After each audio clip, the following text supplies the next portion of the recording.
Here in Rustlers Valley, in the foothills of the Maluti Mountains, a journey is being made into our archaic past. An eclectic group of people have gathered to remember and reflect on the spiritual teachings of the earliest human societies. They're also here to compare notes from the incredible journeys they have made with sacred plants and to consider an extraordinary theory.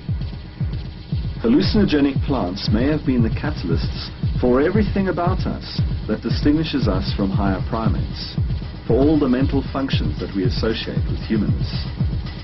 Our society, more than others, will find this theory difficult to accept because we have made pharmacologically obtained ecstasy a taboo. Like sexuality, altered states of consciousness are taboo because they are consciously or unconsciously sensed to be entwined with the mysteries of our origin, with where we came from and how we got to be the way we are. Such experiences dissolve boundaries and threaten the order of the reigning patriarchy and the domination of society by the unreflecting expression of ego. Since the beginning of human culture, hallucinogenic plants have been used as tools to expand consciousness and explore a wide variety of mental, physical and spiritual states, alternate realities and alternate ways of perceiving the world. The traditional healers, or shamans, of early gatherer-hunter societies used them to access visions and heal. In his book, The Wondrous Mushroom, Gordon Wasson says, in his trance, the shaman goes on a far journey, the place of the departed ancestors, or the netherworld, or there where the gods dwell. And this wonderland is, I submit, precisely where hallucinogens take us. They are a gateway to ecstasy. Shamans see these plants as living intelligences, allies and guides. But shamanism is primarily a technology for the production of ecstasy. And ecstasy is this extremely intense human experience that combines elements of terror, orgasm, wonder, and fear, transformative efflorescence, and awe. It's a very unusual state. It's possible to go from the birth canal to the grave and never touch ecstasy. Sex delivers facts, but not the terror, not the awe, not the self-displacing wonder that comes from the psychedelic experience or defeating some enormous enemy in physical battle or surviving a landslide or something like that. Usually we achieve ecstasy in extraordinarily extreme conditions.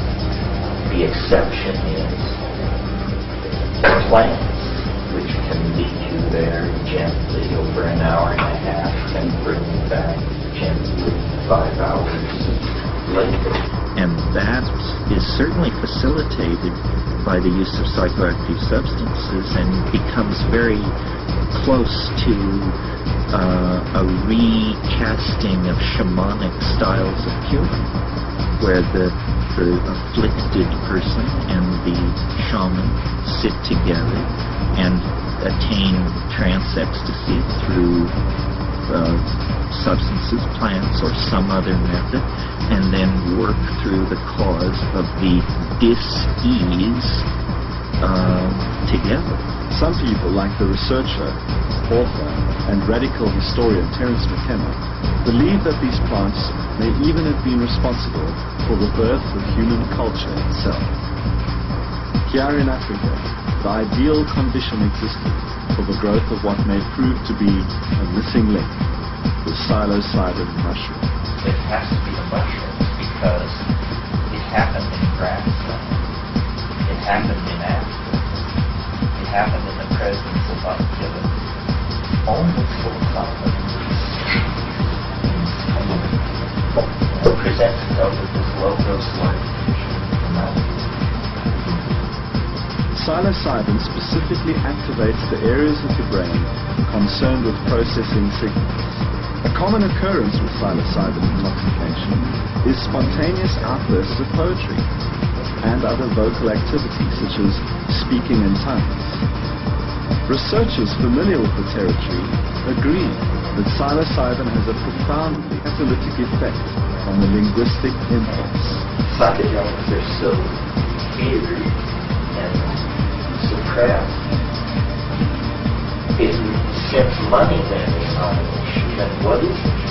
Well, I think it's that they pose a threat to the cultural elite.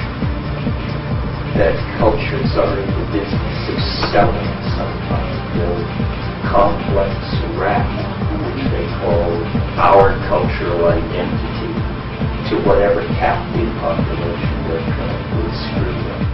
You do not have to be a sophisticated chemist or enter the world of street drugs to access the mushroom. Magic mushroom growers that show you how to do it on rye in canning jars.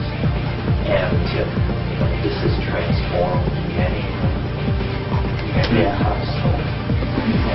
And strangely enough, the cultivation of mushrooms inculcates all these amazing Calvinist values like cleanliness, punctuality, attention to detail, discretion. I mean, it just completely, if you're loose as a goose, you can't grow them. You can't more than that. And then when it succeeds spectacularly. Nature is far more creative than any synthetic chemist. We have a lot of Darwinian paranoia. The idea that nature is all tooth and claw, and that anything that comes at you with its hand extended, it wants to rip your eyes out.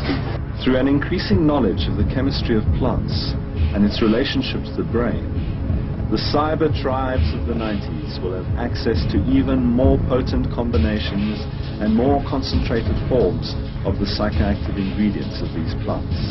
Nobody is living in a drugless world at this point. It's here to stay, folks. It's like radio. We sort of have to come to terms with this stuff. A glacier rattles